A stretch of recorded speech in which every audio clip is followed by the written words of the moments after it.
ಸ್ನೇಹಿತರೆ, ಅಮೆರಿಕದಲ್ಲಿ ಮತ್ತೆ ಗುಂಡಿನ ಸದ್ದು ಕೇಳಿಸಿದೆ. ಪ್ರಪಂಚದ ಮೋಸ್ಟ್ ಪವರ್ಫುಲ್ ನಾಯಕ ಅಮೆರಿಕದ ಪ್ರೆಸಿಡೆಂಟ್ ಡೊನಾಲ್ಡ್ ಟ್ರಂಪ್ ಮೇಲೆ ಮತ್ತೆ ದಾಳಿ ಯತ್ನ ನಡೆದಿದೆ. ನಿನ್ನೆ ಅಂದ್ರೆ ಏಪ್ರಿಲ್ 25ರ ರಾತ್ರಿ ವಾಷಿಂಗ್ಟನ್ ಡಿಸಿಯ ಹಿಲ್ಟನ್ ಹೋಟೆಲ್ ಅಲ್ಲಿ ಪ್ರತಿ ವರ್ಷದಂತೆ ವೈಟ್ ಹೌಸ್ ಕರೆಸ್ಪಾಂಡೆಂಟ್ಸ್ ಡಿನ್ನರ್ ಅನ್ನೋ ಹೈ ಪ್ರೊಫೈಲ್ ಪಾರ್ಟಿ ನಡೆಯುತ್ತಿತ್ತು.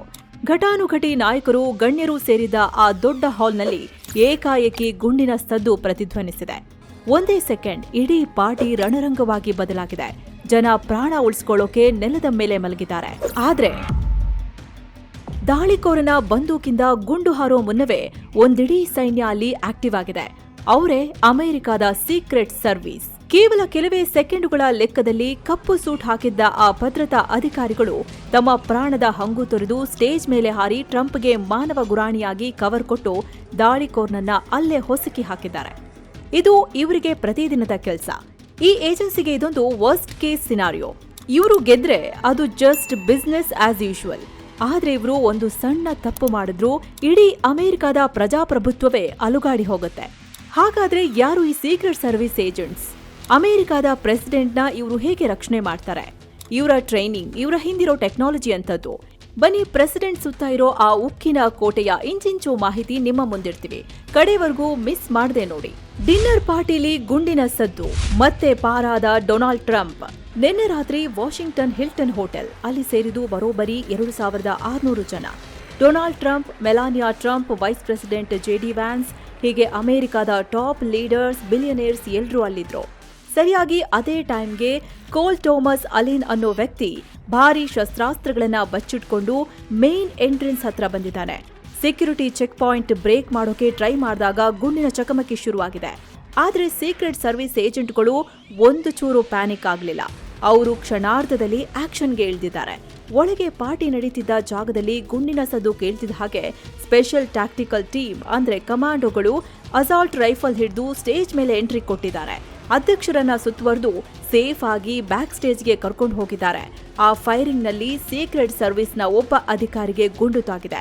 ಆದ್ರೆ ಆತ ಹಾಕಿದ್ದ ಹೈಗ್ರೇಡ್ ಬುಲೆಟ್ ಪ್ರೂಫ್ ವೆಸ್ಟ್ ಆತನ ಪ್ರಾಣ ಉಳಿಸಿದೆ. ಹೊರಗೆ ಅಟ್ಯಾಕರ್ ಕೋಲ್ ಥೋಮಸ್ ಅಲಿನ್ ಅನ್ನ ಏಜೆಂಟ್ಗಳು ಕ್ಷಣಾರ್ಧದಲ್ಲಿ ಕಟ್ಟಿ ಹಾಕಿದ್ದಾರೆ. ಟ್ರಂಪ್ ಬ್ಯಾಕ್ ಸ್ಟೇಜ್ನ ಸೇಫ್ ಹೌಸ್ನಲ್ಲಿ ಸುಮಾರು 1 ಗಂಟೆಗಳ ಕಾಲ ಇದ್ರು. ನಂತರ ಅವರನ್ನ ಅಲ್ಲಿಂದ ಎವ್ಯಾಕ್ಯುವೇಟ್ ಮಾಡಲಾಯಿತು. ಯಾವುದೇ ದಾಳಿ ನಡೆದಾಗ ಸೀಕ್ರೆಟ್ ಸರ್ವಿಸ್ಗೆ ಇರೋದು ಕೇವಲ ಸೆಕೆಂಡುಗಳ ಟೈಮ್. ಆ ಸೆಕೆಂಡ್ಗಳಲ್ಲಿ ಅವರು ತಗೊಳ್ಳೋ ನಿರ್ಧಾರದ ಮೇಲೆ ಇಡೀ ದೇಶದ ಭವಿಷ್ಯ ನಿಂತಿರುತ್ತೆ. ದಾಳಿ ಆದ ತಕ್ಷಣ ಪ್ರೆಸಿಡೆಂಟ್ನ ಸೇಫ್ ಆಗಿ ಶಿಫ್ಟ್ ಮಾಡೋದು ಒಂದು ಸ್ಪೆಷಲ್ ಕಾರಿಗೆ. ಅದೇ ದಿ ಬೀಸ್ಟ್. ರಸ್ತೆಯ ಮೇಲಿನ ಸೇನಾ ಕೋಟೆ, ಬಾಂಬ್ ಬಿದ್ರು ಜಗ್ಗದ ಡ್ರ್ಯಾಗನ್. ಟ್ರಂಪ್ ಅಥವಾ ಅಮೆರಿಕದ ಪ್ರೆಸಿಡೆಂಟ್ ಕೂರೋ ಕಾರು, ಅದನ್ನ ದಿ ಬೀಸ್ಟ್ ಅಂತ ಕರೀತಾರೆ. ಇದೊಂದು ಕಾರಲ್ಲ, ರಸ್ತೆ ಮೇಲೆ ಚಲಿಸೋ ಮಿನಿ ಯುದ್ಧ ಟ್ಯಾಂಕರ್. ಸುಮಾರು 20,000 ಪೌಂಡ್ ಅಂದ್ರೆ 9,000 ಕೆಜಿಗೂ ಹೆಚ್ಚು ತೂಕ ಇದೆ ಈ ಕಾರು. ಇದನ್ನ ರೆಡಿ ಮಾಡೋಕೆ ಸುಮಾರು $1.5 ಮಿಲಿಯನ್ ಅಂದ್ರೆ 12 ಕೋಟಿ ರೂಪಾಯಿಗೂ ಹೆಚ್ಚು ಖರ್ಚು ಮಾಡ್ತಾರೆ. ಇನ್ನು ಈಗ ರೆಡಿ ಆಗ್ತಿರೋ ನೆಕ್ಸ್ಟ್ ಜನರೇಷನ್ ಕಾರಿಗೆ ಬರೋಬರಿ $40 ಮಿಲಿಯನ್ ಅಂದ್ರೆ 300 ಕೋಟಿಗೂ ಹೆಚ್ಚು ಖರ್ಚು ಮಾಡ್ತಿದ್ದಾರೆ. ಇದರ ಸ್ಪೆಷಾಲಿಟಿ ಕೇಳಿದ್ರೆ ನೀವು ನಿಜಕ್ಕೂ ದಂಗಾಗ್ತೀರಾ. ಇದರ ಬಾಗಿಲುಗಳು ಎಷ್ಟು ದಪ್ಪ ಇರುತ್ತೆ ಗೊತ್ತಾ? ಬರೋಬರಿ 8 ಇಂಚು. ಅಂದ್ರೆ ಒಂದು ಬೋಯಿಂಗ್ 757 ವಿಮಾನದ ಕ್ಯಾಬಿನ್ ಡೋರ್ ಎಷ್ಟು ತೂಕ ಇರುತ್ತೋ ಈ ಕಾರಿನ ಒಂದೊಂದು ಬಾಗ್ಲು ಅಷ್ಟೇ ತೂಕ ಇರುತ್ತೆ. ಇದರ ಬಾಡಿ ಎಷ್ಟೊಂದು ಸ್ಟ್ರಾಂಗ್ ಅಂದ್ರೆ ಕಾರಿನ ಕೆಳಗೆ ಬಾಂಬ್ ಬ್ಲಾಸ್ಟ್ ಆದ್ರೂ RPG ರಾಕೆಟ್ ಲಾಂಚರ್ ನಿಂದ ಹೊಡೆದ್ರು ಒಳಗಿರೋರ್ಗೆ ಸಣ್ಣ ಗೀರು ಕೂಡ ಆಗಲ್ಲ. ಇದರ ಟೈರ್ಗಳಿಗೆ ಕಂಟಿನ್ಯೂಸ್ ಆಗಿ ಗುಂಡು ಹೊಡೆದ್ರು ಅದು ಪಂಚರ್ ಆಗಲ್ಲ. ಅದನ್ನ ಕೇವ್ಲರ್ ಅನ್ನೋ ಮೆಟೀರಿಯಲ್ ನಿಂದ ಮಾಡಿರ್ತಾರೆ. ರಿಮ್ ಮೇಲೆಯೇ 100 ಕಿಲೋಮೀಟರ್ ಸ್ಪೀಡ್ ನಲ್ಲಿ ಓಡೋ ರನ್ ಫ್ಲಾಟ್ ಟೆಕ್ನಾಲಜಿ ಇದರಲ್ಲಿದೆ. ಇನ್ನು ಯಾರಾದ್ರೂ ಕೆಮಿಕಲ್ ಅಥವಾ ವಿಷಾನಿಲ ದಾಳಿ ಮಾಡಿದ್ರೆ ನೋ ಟೆನ್ಷನ್. ಈ ಕಾರಿನ ಕ್ಯಾಬಿನ್ 100% ಸೀಲ್ ಆಗಿರುತ್ತೆ. ಹೊರಗಿನ ಗಾಳಿ ಒಳಗೆ ಬರೋಕೆ ಚಾನ್ಸೇ ಇಲ್ಲ. ಕಾರಿನ ಮುಂದಿನ ಬಂಪರ್ನಲ್ಲಿ ಕಣ್ಣೀರು ತರಿಸೋ ಗ್ಯಾಸ್ ವ್ಯವಸ್ಥೆ, ಸ್ಮೋಕ್ ಸ್ಕ್ರೀನ್ ಇರುತ್ತೆ. ಡಿಕ್ಕಿಲಿ ಪ್ರೆಸಿಡೆಂಟ್ನ ಬ್ಲಡ್ ಗ್ರೂಪ್ ಮ್ಯಾಚ್ ಆಗೋ ರಕ್ತದ ಬಾಟಲ್ಗಳು, ಹಾಗೆ ಎಮರ್ಜೆನ್ಸಿ ಆಕ್ಸಿಜನ್ ಸಪ್ಲೈ ಕಾರಲ್ಲೇ ಇರುತ್ತೆ. ಏನಾದ್ರೂ ಎಮರ್ಜೆನ್ಸಿ ಆದ್ರೆ ಕಾರ್ನಲ್ಲೇ ಮಿನಿ ಹಾಸ್ಪಿಟಲ್ ಶುರುವಾಗುತ್ತೆ. ಅಷ್ಟೇ ಅಲ್ಲ, ಈ ಕಾರಿನ ಹಿಂದೆ ಬರೋ ಇಂಟೆಲಿಜೆನ್ಸ್ ವಾಹನಗಳು ಸುತ್ತಮುತ್ತಲಿನ ಯಾವುದೇ ಮೊಬೈಲ್ ಅಥವಾ ಕಮ್ಯುನಿಕೇಶನ್ ಸಿಗ್ನಲ್ನ ಜಾಮ್ ಮಾಡೋ ತಾಕತ್ತು ಹೊಂದಿದೆ. ಇನ್ನು ಈ ಕಾರನ್ನ ಓಡಿಸೋ ಡ್ರೈವರ್ ಯಾರು ಗೊತ್ತಾ? ಸಾಮಾನ್ಯ ಡ್ರೈವರ್ ಅಲ್ಲ, CIA ಇಂದ ಸ್ಪೆಷಲ್ ಆಗಿ ಟ್ರೈನಿಂಗ್ ಪಡೆದ squad agent. 180 degree J turn ಮಾಡೋದ್ರಲ್ಲಿ ಇವನು ಎಕ್ಸ್ಪರ್ಟ್. ಪ್ರೆಸಿಡೆಂಟ್ ಸುತ್ತ 360 ಡಿಗ್ರಿ ಗರುಡ ಪಡೆ, ಭೇದಿಸಲಾಗದ 5 ರಕ್ಷಣಾ ಚಕ್ರವ್ಯೂಹ. ಪ್ರೆಸಿಡೆಂಟ್ ಒಂದು ಜಾಗಕ್ಕೆ ಹೋಗ್ತಿದ್ದಾರೆ ಅಂದ್ರೆ ಅಲ್ಲಿನ ಭದ್ರತೆ ಹೇಗಿರುತ್ತೆ ಗೊತ್ತಾ? ಇದು ಬರೀ ಕಾರಿನ ಸುತ್ತ ಇರೋ ಪೊಲೀಸರ ಪಡೆಯಲ್ಲ, ಅಧ್ಯಕ್ಷರ ಸುತ್ತ ಕಣ್ಣಿಗೆ ಕಾಣದ 5 ಪ್ರಮುಖ ಲೇಯರ್ಗಳಿರುತ್ತೆ. ಮೊದಲನೇದು ಅಡ್ವಾನ್ಸ್ ಟೀಮ್. ಪ್ರೆಸಿಡೆಂಟ್ ಬರೋದಕ್ಕೆ 3 ತಿಂಗಳ ಮುಂಚೆನೆ ಈ ಟೀಮ್ ಕೆಲಸ ಶುರು ಮಾಡುತ್ತೆ. ಇಡೀ ಏರಿಯಾನ ಇಂಚಿಂಚು ಮ್ಯಾಪ್ ಮಾಡ್ತಾರೆ, ಸೆಕ್ಯೂರಿಟಿ ಝೋನ್ ಕ್ರಿಯೇಟ್ ಮಾಡ್ತಾರೆ, ಎಷ್ಟು ಮೆಟಲ್ ಡಿಟೆಕ್ಟರ್ ಬೇಕು, ಆ ಜಾಗದ ಪ್ರತಿಯೊಂದು ಎಂಟ್ರಿ ಎಕ್ಸಿಟ್ ಎಲ್ಲಿದೆ, ಎಸಿ ವೆಂಟ್ ಮೂಲಕ ಯಾರಾದ್ರೂ ವಿಷಾನಿಲ ಬಿಡ್ಬೋದಾ, ಯಾರಾದ್ರೂ ಕರೆಂಟ್ ಕಟ್ ಮಾಡಿ ಕತ್ಲಲ್ಲಿ ಅಟ್ಯಾಕ್ ಮಾಡ್ಬೋದಾ, ಬಳಸದೆ ಬಿಟ್ಟಿರೋ ಹಳೆಯ ಬೇಸ್ಮೆಂಟ್ ಮೆಟ್ಟಿಲುಗಳಿದ್ಯಾ, ಹೀಗೆ ಪ್ರತಿಯೊಂದು ಇಂಚನ್ನು ಸ್ಕ್ಯಾನ್ ಮಾಡ್ತಾರೆ.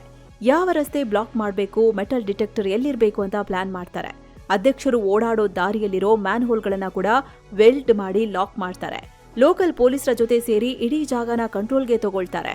ಆಸ್ಪತ್ರೆಯಲ್ಲಿದೆ, ಎಸ್ಕೇಪ್ ರೂಟ್ ಯಾವುದು ಅಂತ ಮೊದಲೇ ಫಿಕ್ಸ್ ಆಗಿರುತ್ತೆ. ಎರಡನೇದು ಪ್ರೊಟೆಕ್ಟಿವ್ ಡೀಟೇಲ್. ನೀವು ಟಿವಿಲಿ ನೋಡ್ತಿರಲ್ಲ, ಕಪ್ಪು ಸೂಟ್, ಕಿವಿಲಿ ಇಯರ್ ಪೀಸ್, ಕಪ್ಪು ಕೂಲಿಂಗ್ ಗ್ಲಾಸ್ ಹಾಕೊಂಡು ಕಾರಿನ ಜೊತೆಲೇ ಓಡ್ತಾರಲ್ಲ, ಅವರೇ ಇವ್ರು. ಇವರ ಕೆಲಸ ಒಂದೇ, 24 ಗಂಟೆಯೂ ಅಧ್ಯಕ್ಷರ ಜೊತೆಗಿರೋದು. ಏನಾದ್ರೂ ಹೆಚ್ಚು ಕಮ್ಮಿ ಆದ್ರೆ, ಗುಂಡು ಬಂದ್ರೆ ತಮ್ಮ ದೇಹವನ್ನೇ ಅಡ್ಡ ಇಟ್ಟು ಕವರ್ ಕೊಡೋದು. ಇವರು ಯಾವಾಗ್ಲೂ ಹ್ಯಾಂಡ್ಸ್ ರೆಡಿ ಪೊಸಿಷನ್ ಅಲ್ಲೇ ಇರ್ತಾರೆ. ಮೂರನೇದು ಕೌಂಟರ್ ಅಸಾಲ್ಟ್ ಟೀಮ್ ಅಥವಾ CAT. ಇದೇ ಅಸಲಿ ಸ್ಟ್ರೈಕ್ ಫೋರ್ಸ್. ಇವರು ಹೆವಿ ವೆಪನ್ಸ್ ಇಟ್ಕೊಂಡಿರ್ತಾರೆ. SR-16 ರೈಫಲ್, 6 ಪಿಸ್ತೂಲ್ ಹಾಗೆ ಕಣ್ಣು ಕತ್ತಲು ಬರಿಸೋ ಫ್ಲಾಶ್ ಬ್ಯಾಂಗ್ ಗ್ರೆನೇಡ್ಗಳು ಇವರ ಬಳಿ ಇರುತ್ತೆ. ದಾಳಿಯಾದ ತಕ್ಷಣ ಈ ಟೀಮ್ ಡಿಫೆಂಡ್ ಮಾಡಲ್ಲ, ನೇರವಾಗಿ ಅಟ್ಯಾಕರ್ನ ಮೇಲೆ ಮುಗಿಬೀಳುತ್ತೆ. ಇವರು ಶತ್ರುಗಳನ್ನ ಎಂಗೇಜ್ ಮಾಡಿದಾಗ ಪ್ರೊಟೆಕ್ಟಿವ್ ಟೀಮ್ ಪ್ರೆಸಿಡೆಂಟ್ನ ಎಸ್ಕೇಪ್ ಮಾಡ್ತಾರೆ. ನಾಲ್ಕನೇದು ಕೌಂಟರ್ ಸ್ನೈಪರ್ಸ್. ಇವರು ಡೇಂಜರಸ್ ಶಾರ್ಪ್ ಶೂಟರ್ಸ್. ಕಾರ್ಯಕ್ರಮ ನಡೆಯೋ ಜಾಗದ ಸುತ್ತಮುತ್ತ ಇರೋ ಬಿಲ್ಡಿಂಗ್ಗಳ ಮೇಲೆ ಇವರು ಕೂತಿರ್ತಾರೆ. ಕಸ್ಟಮ್ ಮೇಡ್ ಜಾರ್ಜ್ ರೈಫಲ್ ಇಟ್ಕೊಂಡು 1000 ಗಜ ದೂರದಿಂದಲೇ ಶೂಟ್ ಮಾಡೋ ಟಾರ್ಗೆಟ್ ಪ್ರಾಕ್ಟೀಸ್ ಇವರಿಗಿರುತ್ತೆ. ಯೂನಿಫಾರ್ಮ್ ಡಿವಿಷನ್ ನಲ್ಲಿ ಕನಿಷ್ಠ 2 ವರ್ಷ ಕೆಲಸ ಮಾಡಿದವರನ್ನ ಮಾತ್ರ ಈ ಸ್ಕೈಪರ್ ಟೀಮ್ಗೆ ತಗೊಳ್ತಾರೆ.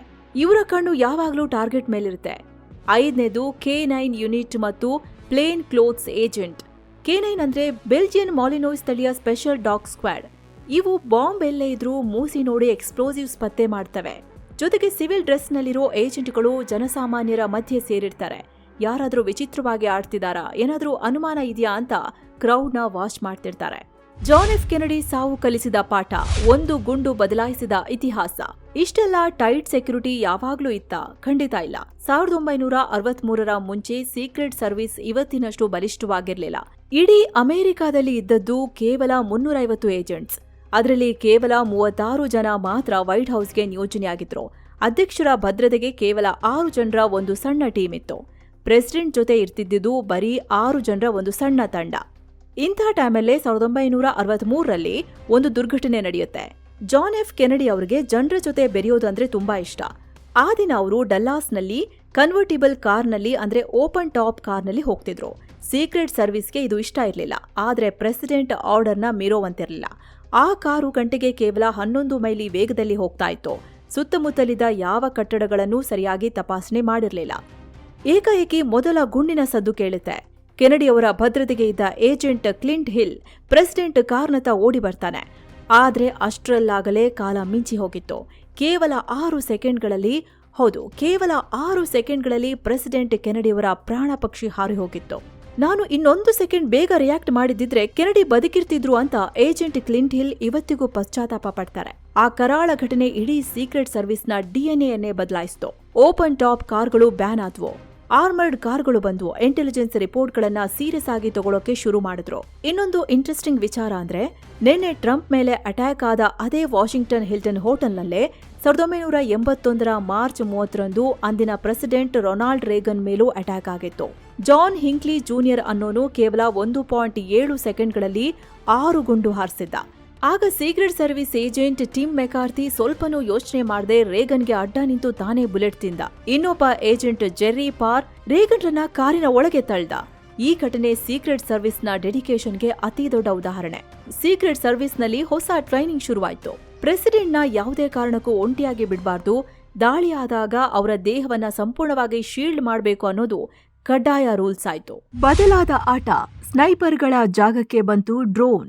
ಕಾಲ ಬದಲಾದ ಹಾಗೆ ದಾಳಿ ಮಾಡೋ ಸ್ಟೈಲ್ ಕೂಡ ಬದಲಾಗಿದೆ. 2001ರಲ್ಲಿ ಅಮೆರಿಕದ ಮೇಲೆ ಉಗ್ರರ ದಾಳಿ ಆದಾಗ ಸೀಕ್ರೆಟ್ ಸರ್ವಿಸ್ಗೆ ಇನ್ನೊಂದು ದೊಡ್ಡ ಸವಾಲು ಎದುರಾಯಿತು. ಅಂದು ಅಮೆರಿಕದ ಇತಿಹಾಸದಲ್ಲೇ ಮೊದಲ ಬಾರಿಗೆ ಎಲ್ಲಾ ಏಜೆನ್ಸಿಗಳು ಒಟ್ಟಾಗಿ ಕೆಲಸ ಮಾಡೋ ಅನಿವಾರ್ಯತೆ ಬಂತು. ಆ ಘಟನೆ ನಂತರ ಬೇರೆ ಬೇರೆ ಇಂಟೆಲಿಜೆನ್ಸ್ ಏಜೆನ್ಸಿಗಳ ಜೊತೆ ಮಾಹಿತಿ ಶೇರ್ ಮಾಡ್ಕೊಳ್ಳೋದು ಜಾಸ್ತಿ ಆಯ್ತು. ಈಗ ಬರೀ ಗನ್ ಅಥವಾ ಬಾಂಬ್ ದಾಳಿ ಮಾತ್ರ ಅಲ್ಲ, ಕೆಮಿಕಲ್ ಅಟ್ಯಾಕ್, ಬಯೋಲಾಜಿಕಲ್ ಅಟ್ಯಾಕ್ ಅಥವಾ ನ್ಯೂಕ್ಲಿಯರ್ ಅಟ್ಯಾಕ್ ಆದ್ರೂ ಎದುರಿಸೋಕೆ ಹ್ಯಾಮರ್ ಅನ್ನೋ ಸ್ಪೆಷಲ್ ಟೀಮ್ ರೆಡಿ ಇದೆ. ಹ್ಯಾಮರ್ ಅಂದ್ರೆ hazardous agent mitigation and medical emergency response. ಯಾರಾದ್ರೂ ನೋವ್ ಏಜೆಂಟ್ ಅಥವಾ ವಿಷಾನಿಲ ಪ್ರಯೋಗ ಮಾಡಿದ್ರೆ ಈ ಟೀಮ್ ತಕ್ಷಣ ಪ್ರೆಸಿಡೆಂಟ್ಗೆ ಮೆಡಿಕಲ್ ಟ್ರೀಟ್ಮೆಂಟ್ ಕೊಟ್ಟು ಆ ಜಾಗದಿಂದ ಸೇಫ್ ಆಗಿ ಎಸ್ಕೇಪ್ ಮಾಡ್ತಾರೆ. ಜೊತೆಗೆ ಈಗ ಡ್ರೋನ್ಗಳ ಹಾವಳಿ ಜಾಸ್ತಿ ಆಗಿದೆ. ಯಾವುದಾದ್ರೂ ಸಣ್ಣ ಡ್ರೋನ್ಗೆ ಎಕ್ಸ್ಪ್ಲೋಸಿವ್ ಕಟ್ಟಿ ಹಾರಿಸಿದ್ರೆ ಅದಕ್ಕಾಗಿ ಏರ್ ಸ್ಪೇಸ್ ಸೆಕ್ಯೂರಿಟಿ ಬ್ರಾಂಚ್ ಅಂತಾನೆ ಒಂದು ಸಪರೇಟ್ ಡಿವಿಷನ್ ಇದೆ. 2018ರಿಂದ 100 ಡ್ರೋನ್ ಉಲ್ಲಂಘನೆಗಳನ್ನ ಇವರು ಪತ್ತೆ ಮಾಡಿದ್ದಾರೆ. ಪ್ರೆಸಿಡೆಂಟ್ ಇರೋ ಜಾಗದ ಆಕಾಶದಲ್ಲಿ ಯಾವುದೇ ಡ್ರೋನ್ ಬಂದ್ರೂ ಅದರ ಕಂಟ್ರೋಲ್ ಕಿತ್ಕೊಂಡು ಅದನ್ನ ಜಾಮ್ ಮಾಡ್ತಾರೆ ಅಥವಾ ಮಿಡ್ ಏರ್ನಲ್ಲಿ ಬ್ಲಾಸ್ಟ್ ಮಾಡ್ತಾರೆ. Zero fail mission, Butler rally ಎಡವಟ್ಟು, ತಲೆದಂಡದ ಕಥೆ. ಇಷ್ಟೆಲ್ಲ ಟೆಕ್ನಾಲಜಿ, ಸಾವಿರಾರು ಏಜೆಂಟ್ಗಳು ಇದ್ರೂ ಸೀಕ್ರೆಟ್ ಸರ್ವಿಸ್ ಕೆಲವೊಮ್ಮೆ ಫೇಲ್ ಆಗಿದೆ. 2024ರ ಜುಲೈ 13ರಂದು ಪೆನ್ಸಿಲ್ವೇನಿಯಾದ ಬಟ್ಲರ್ ರ್ಯಾಲಿಲಿ ಡೊನಾಲ್ಡ್ ಟ್ರಂಪ್ ಮೇಲೆ ನಡೆದ ದಾಳಿಯೇ ಇದಕ್ಕೆ ದೊಡ್ಡ ಸಾಕ್ಷಿ. ಥಾಮಸ್ ಮ್ಯಾಥ್ಯೂ ಕ್ರೂಕ್ಸ್ ಅನ್ನೋ 20 ವರ್ಷದ ದಾಳಿಕೋರ ಸೆಕ್ಯೂರಿಟಿ ಝೋನ್ನಿಂದ ಹೊರಗಿದ್ದ ಒಂದು ಬಿಲ್ಡಿಂಗ್ ಹತ್ತಿ ಟ್ರಂಪ್ ಮೇಲೆ ಶೂಟ್ ಮಾಡಿದ್ದ. ಒಂದು ಗುಂಡು ಟ್ರಂಪ್ ಕಿವಿಯನ್ನ ಸೀಳ್ಕೊಂಡು ಹೋಗಿತ್ತು. ಕೂದಲೆಳೆಯಲ್ಲಿ ಟ್ರಂಪ್ ಪ್ರಾಣ ಉಳಿದಿತ್ತು. ಇದು ಸೀಕ್ರೆಟ್ ಸರ್ವಿಸ್ನ ಇತಿಹಾಸದಲ್ಲೇ ದೊಡ್ಡ ಎಡವಟ್ಟು. ಲೋಕಲ್ ಪೊಲೀಸರ ಜೊತೆ ಸರಿಯಾಗಿ ಕೋಆರ್ಡಿನೇಟ್ ಮಾಡಿಲ್ಲ, ವಾರ್ನಿಂಗ್ಗಳನ್ನ ಸೀರಿಯಸ್ ಆಗಿ ತಗೊಂಡಿಲ್ಲ ಅನ್ನೋದು ರಿಪೋರ್ಟ್ಗಳಲ್ಲಿ ಪ್ರೂವ್ ಆಯ್ತು. ಇದರ effect secret service director Kimberly Cheatle ರಾಜೀನಾಮೆ ಕೊಟ್ಟರು. 6 ಜನ ಏಜೆಂಟ್ಗಳನ್ನ ಸಸ್ಪೆಂಡ್ ಮಾಡಲಾಯಿತು. ಈಗ 2026ರ ಈ ವಾಷಿಂಗ್ಟನ್ ಡಿನ್ನರ್ ಪಾರ್ಟಿಲಿ ಮತ್ತೆ ಟ್ರಂಪ್ ಮೇಲೆ ದಾಳಿ ಯತ್ನ ಆಗಿದೆ. ಒಂದು ಸತ್ಯ ಹೇಳ್ತೀನಿ ಕೇಳಿ, ಸೀಕ್ರೆಟ್ ಸರ್ವಿಸ್ ಮಾಡೋ 1000 ಒಳ್ಳೆ ಕೆಲಸ, 100 ಹಿಡನ್ ಆಪರೇಷನ್ಗಳು ಯಾರಿಗೂ ಗೊತ್ತಾಗಲ್ಲ, ನೆನ್ಪು ಇರಲ್ಲ. ಆದ್ರೆ ಅವರು ಮಾಡೋ ಒಂದೇ ಒಂದು ಸಣ್ಣ ತಪ್ಪು ಇಡೀ ದೇಶದ, ಪ್ರಪಂಚದ ಭವಿಷ್ಯನೇ ಬದಲಾಯಿಸ್ಬಿಡುತ್ತೆ. ಇವರ ಮಿಷನ್ ಒಂದೇ, ಅದೇ ಝೀರೋ ಫೇಲ್. ಅಂದ್ರೆ ಫೇಲ್ ಆಗೋಕೆ ಚಾನ್ಸೇ ಇಲ್ಲ. ಆ ಪ್ರೆಷರ್ನಲ್ಲೇ ಇವರು ಪ್ರತಿದಿನ ಕೆಲಸ ಮಾಡ್ತಿದ್ದಾರೆ. ಇದಾಗಿತ್ತು ಅಮೆರಿಕದ ಸೀಕ್ರೆಟ್ ಸರ್ವಿಸ್ನ ಭೇದಿಸಲಾಗದ ಭದ್ರತೆಯ ಕಂಪ್ಲೀಟ್ ರಿಪೋರ್ಟ್. ಈ ಮಾಹಿತಿ ನಿಮ್ಗೆ ಇಷ್ಟ ಆಗಿದ್ರೆ ವಿಡಿಯೋಗೆ ಲೈಕ್ ಮಾಡಿ, ನಿಮ್ಮ ಅನಿಸಿಕೆಯನ್ನ ಕಮೆಂಟ್ ಮಾಡಿ, ಹಾಗೆ ನಮ್ಮ ಚಾನೆಲ್ಗೆ ಸಬ್ಸ್ಕ್ರೈಬ್ ಮಾಡೋದನ್ನ ಮರಿಬೇಡಿ. ನಮಸ್ಕಾರ.